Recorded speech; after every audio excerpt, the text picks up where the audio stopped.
Good morning, everybody, or good evening, good afternoon, depending on what time you're watching this. It's your boy Milos back with a new video, and this is part 3 of the vlog series of my family in Bolinao. I'm doing this kind of differently where I'm going to be narrating what's happening in the vlog. So, first off, you'll see us in Waterfalls. This is Falls 2. Falls 1, it was too crowded, we can't even find parking for it. But Falls 2, we were able to find parking and there were not much people. Here's what we did. This is clips of us cliff jumping at the waterfalls. So yeah.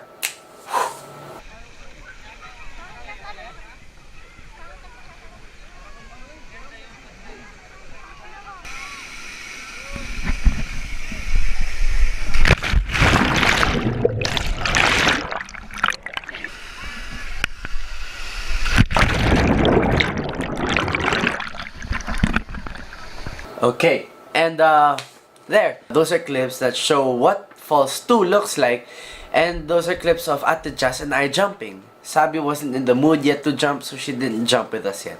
And then up next, this is Falls 3.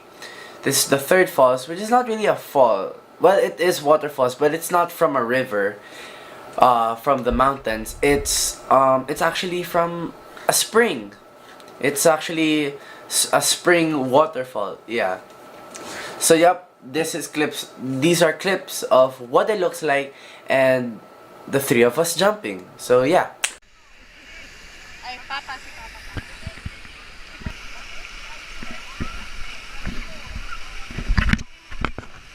Let's go.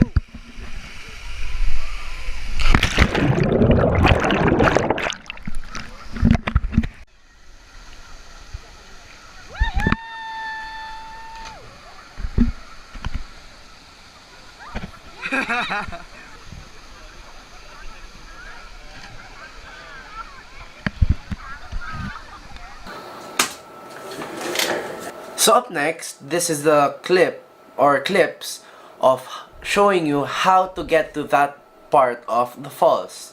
So yep. Come on, let's go, let's go, let's go, let's go, let's go, let's go, let's go, let's go, let's go, let's go, let's go. Okay, picture done now, let's go.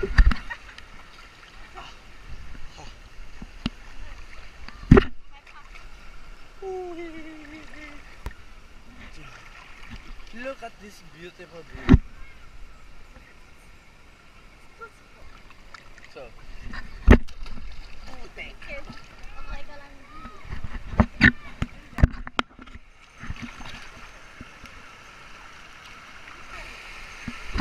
let's go.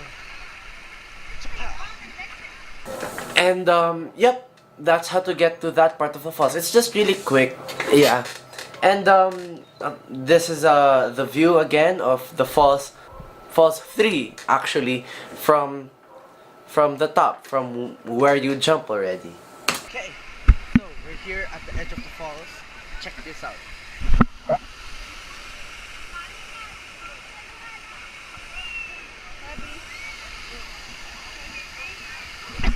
Those are the falls. Okay, here.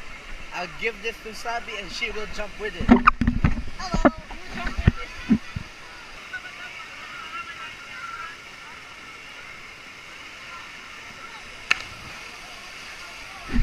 Here.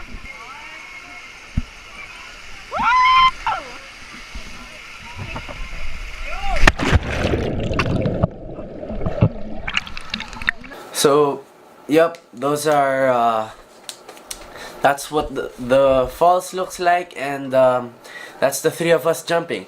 Then after that, we got tired, and we left the falls to go to the rock formations, which is another swimming area and another it's in the beach. It has another cliff jumping, but we didn't want to jump there because it was too scary.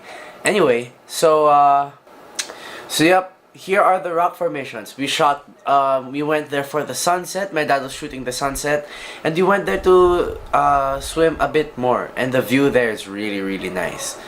So, yep. Past Milos, back to you.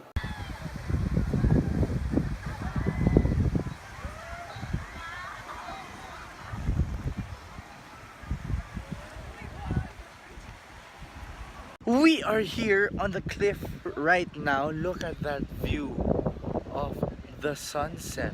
Look at that, rock formations here in Pangasinan. You know, rock formations. So like you can swim in it during some parts of the year only, like not the whole throughout the whole year. Because there are parts of the year where it's super wavy. Like the last time we were here. Insert clip.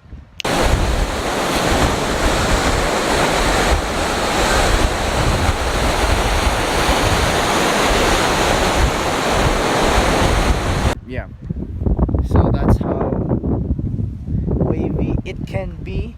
But during times like this, when it's not wavy that much, you can swim, which is gonna be fun. And then look at that view though. Oh my god. The view is amazing. We're here and there's sand in my mouth. So we're here on the cliff. My dad's going to take some sunset photos. Sab and Ate Jazz are over there taking photos of themselves as well. And yep, then we're going to have dinner after this. So future Milos, back to you. Yep, that's the whole day that's the whole last day that we spent in Pangasinan. After that we had dinner, and then the next day we went home. So that's what happened, and we're back here now. That's the end of the video. Thank you guys for watching. See you guys in the next video. Don't forget to like, share, comment, subscribe. It's your boy Milos. I'm out. Peace. See you guys in the next one.